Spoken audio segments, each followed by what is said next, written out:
看完了《孤注一掷》这部电影，要总体概括，它就是一部反诈宣传片，整体观看节奏紧凑，故事也算讲得明白，所以我会推荐它，也会安利它，因为它的意义远远大于电影本身。但就电影本身上来说，很多细节经不起推敲，逻辑崩坏，漏洞百出。我会说出优点，也会说出不足，希望大家理性看待。这篇有点长，希望大家能耐心看完。为何《孤注一掷》这部电影点映就破亿？目前8月12日累计票房12亿元，而豆瓣评分已经跌至7.0。首先，它占据了天时、地利、人和，境外、缅北等诈骗势力通过多媒体平台已经深入人心，而它的出现加上铺天盖地的推广宣传，刷某音估计都能知道这部电影。我母亲不看电影的都主动问我好不好看，还有从点映开始的骚操作，更是得罪了许多同行，被观众们吐槽，极大影响了口碑。直接大规模的点映等同于上映，周末哥的排片率可达29%，大大挤压了同期电影的黄金场次。点映破亿的时候还大张旗鼓的宣传了，有点吃相难看，对于同期电影来说很不公平。幸好片方及时改变战略，赶紧提档至8月8日，这部操作可以说非常溜。想要好的票房也可以理解，但是需要在尊重行业规则、尊重同行的基础上，才会得到更加长远的回报。但是不得不说，我国文娱方面因为没有分级，大尺度电影能上映已经阿弥陀佛烧高香了，炸手指、电击、敲断腿这些大尺度都能表现出来，真的很不容易。所以作为反诈骗的宣传意义，孤注一掷它起到了非常好的效果，大尺度已经做了弱化处理。臭名昭著的缅北 KK 园区是缅甸叛军的地盘，有武装部队持枪把守，谁逃离就开枪射杀。在这里其实跟电影差不多，但更残酷、更夸张。人不是人，而是猪仔。无论男女，现实中 KK 园区都是有活买点的。通过高薪招聘拉人，一年能收5万猪仔，大部分都是华人。5万猪仔关在园区可以随意杀戮、随意殴打、随意强奸，根本没人管。猪仔睡觉时手都是铐住的，所以有一部电影能拍出诈骗的黑暗面，我是诚心支持的。可惜要是剧情能细心就好了。整部电影主要围绕张艺兴饰演的潘生、金晨饰演的安娜、王大陆饰演的顾天之3条线展开，我将一一分析细节和缺点。潘生是一名程序员，30岁左右的准高管，因为职场上被关系户排挤，他决定跳槽国外高薪工作，一不小心却误入虎穴。开头安俊才简称阿才在飞机上介绍过自己是新加坡人，男主立刻说了句你不是湖南人吗？阿才淡定地犹豫了一下，立刻解释到是湖南出生的，6岁就去新加坡了。阿才有2部手机，一部联系诈骗集团，一部是祖籍湖南。男主以为是老乡，他黑的是第2部手机。只有在街上被抓的时候，阿才却用广东话说了一句 nothing， 说明阿才一直在伪装身份。不得不说，张艺兴这次的演技是真的让人刮目相看。我对他的印象本来是演技平平，甚至还更差，这次他真的下功夫了。从妆造来说，就已经抛弃了偶像包袱，很像一个程序员，不仔细看的话都认不出来是他。面对高压与绝望的环境，他把人物的喜怒哀乐饰演得相当好，尤其面对暴力时的恐惧，整个人都在深呼吸与抽搐。电影里有一段在厕所，潘生想找机会扔出写的求救纸，结果都是铁窗封闭的，差点被发现，只能在马桶里生吞。这个情节设计很逼真，但谁能想到张艺兴是为了拍戏真的从厕所里面拿出来真吃了呢？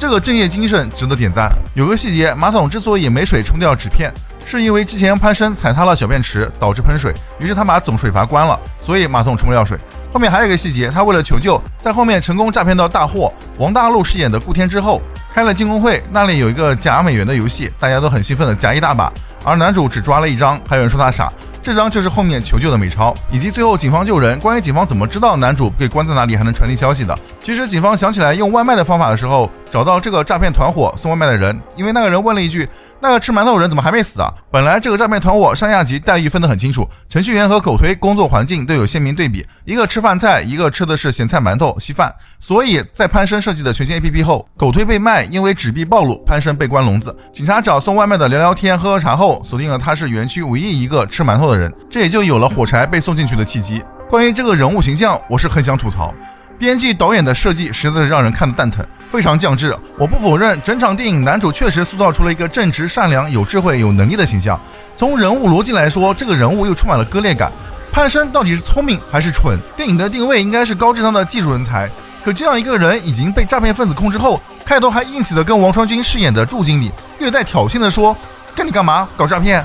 这不找打吗？我是不知道他哪来的底气跟掌握武装和暴力资源的诈骗团伙叫板，这是30岁成年人陷入险境后该做的。他使劲在那说这是不对的，不想搞诈骗，真的是没有一点危机和意识，没有自知之明，心智如同一个小学生。在后面美钞求救被发现，在被打断腿之前，他还鼓动大家一起走啊走啊，你们不想走吗？废话，人家是真的想放你们走吗？不是他们笨，是你蠢。看到这里，我直接对这个人物极度无语，真是笑死了。前期职场排挤，他很果断辞职跳槽，说明他不是一个死板的，而是懂得变通的人。结果完全看不到一个成年人应有的判断和意识，疯狂在红线试探。如果要说真实，在现实里这么愿意当出头鸟的人早就被搞死了，打断腿实在太轻了。还有狗腿被卖的时候，他们以为自己能回家了，男主也不知情，把写求救信息的美钞塞给了老婆生小孩的兄弟。后来才听陆先生说都卖给别人了。我是不知道为啥还要找那人给美元纸币给自己留把柄，你直接把想说的告诉那个人就是了，结果害那人丧命，自己被打断腿，安娜被扎手指。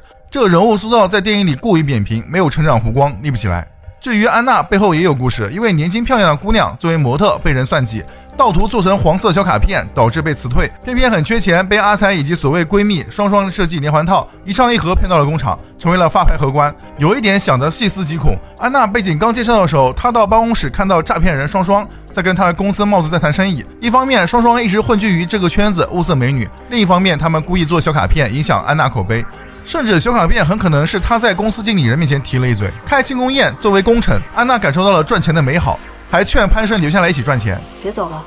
一块挣钱吧。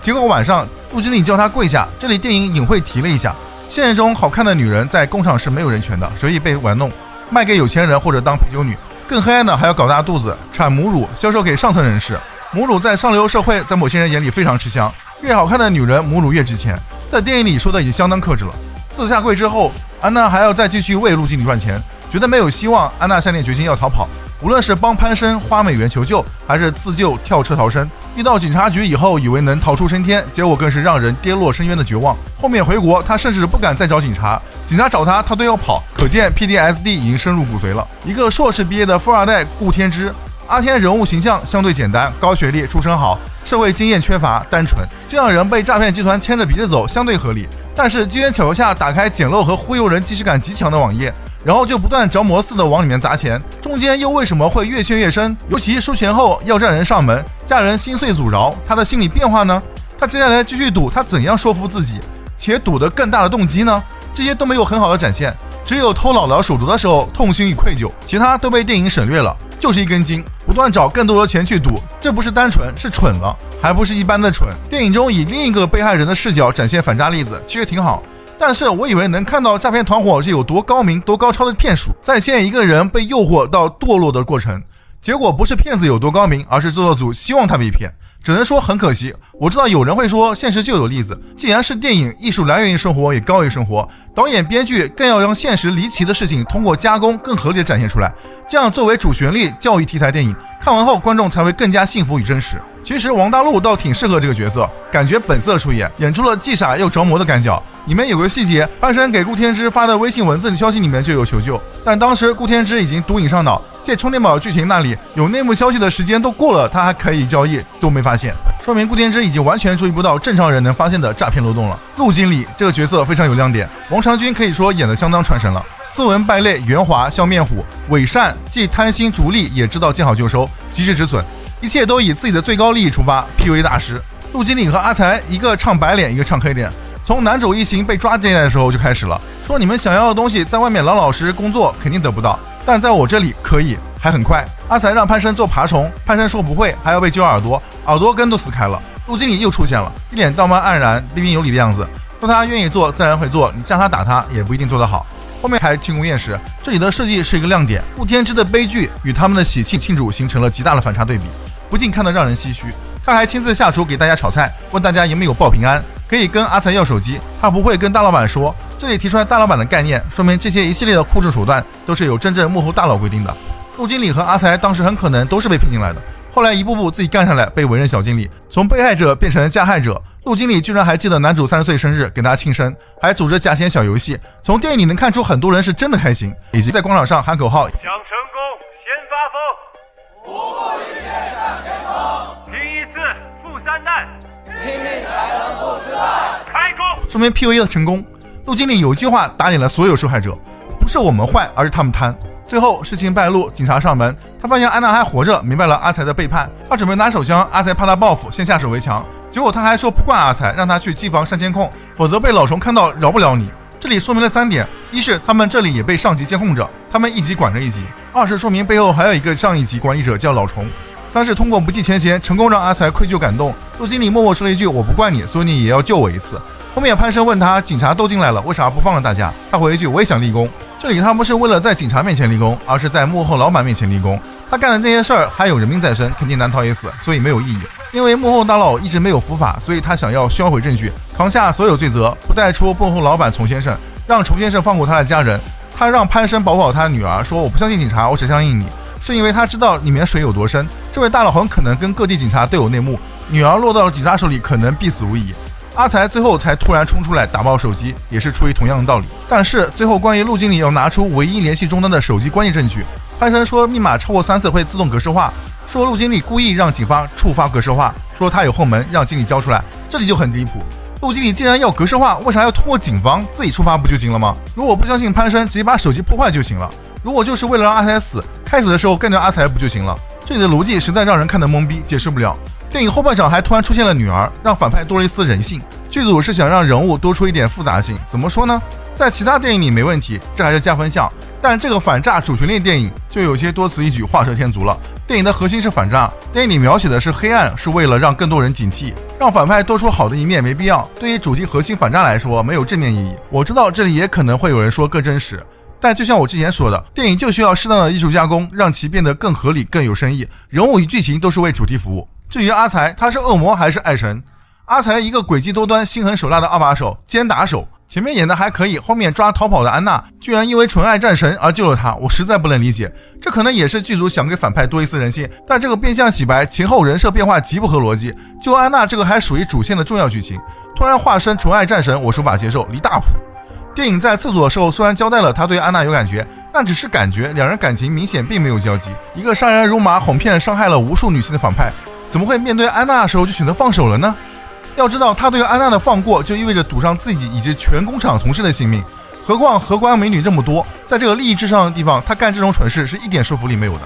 基本上这个感情线整部电影没有一点描述铺垫，结尾为了自己保命不加思索刺了自己效命那么多年的陆经理一刀，后一秒为了报答陆经理的恩情，在那么多警察枪口对着的时候站出来开枪破坏手机送死。你既然愧疚，那就更不要为了一个女人而出卖老大了。这里的割裂感最严重，剧情逻辑直接崩坏，这种无缘无故的喜欢只适合放在某些无脑偶像剧里，只能说纯爱战神牛逼。还有个过度解读下，当地华侨商会会长曾直言他是当地诈骗集团的物业房东，在明知诈骗事实的情况下，现在才出现替大陆警方解围，更像是借助这次反诈行动影响陆经理背后虫先生的生意。还有电影结尾手拿诈骗集团的门禁卡的人出现在演讲会后期，这个很可能大概率是那个虫先生。这里电影结合前面主要暗示了反诈骗工作永无止境，防诈还得靠自身。最后最难受的是警方塑造的过于无力无能，追查永远无结果。赌徒阿天女友前来报警，希望能劝劝男朋友，反诈专家赵支队却冷眼旁观，只是说案件正在侦判中，无可透露，漠不关心，甚至没有派出技术人员去追踪嫌犯，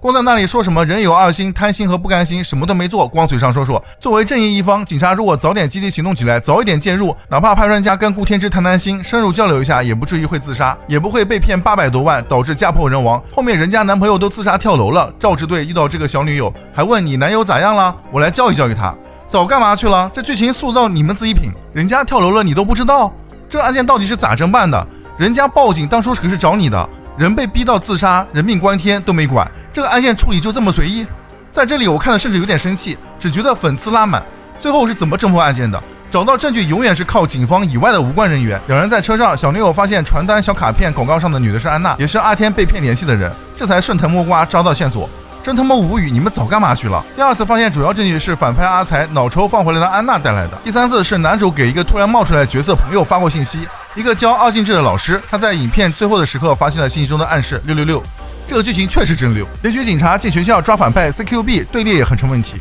为何手枪警察在第一列，有步枪重火力在后面，开门管角都是的，离谱。最后围住犯人第一时间不是控制缴械解除威胁，阿才和陆经理手枪都别在腰上呢，都没人看见，这是活久见，警察都不怕死呢。在击杀阿才后，犯人还趁乱喊着赶紧跑，这群人真是憨批，没看到警察都是荷枪实弹吗？居然还敢闹事。唉，在电影的警方只有2个字，无能。现实中每年诈骗几十万起，是谁一直苦口婆心不厌其烦的在做反诈宣传？在老人即将把一生的血汗钱转到骗子手中，是谁为老百姓保住最后一根稻草？哪怕被老人怼真烦，你们不懂，他们依然全力保障人民财产安全。他们是谁？是一直不分白天黑夜，遇到怀疑诈骗电话会第一时间给你打电话提醒的人民警察。2016年，广东揭阳女孩蔡淑妍因电信诈骗被骗光了近万元的学费和生活费后，留下一封遗书跳海自杀。她不久前才考入大学，可却连校门都没有走进，就草草结束了年轻的生命。这一噩耗震惊全国，诈骗团伙第2天被抓，类似的案件还有很多。就是为了防止这样的惨剧再发生，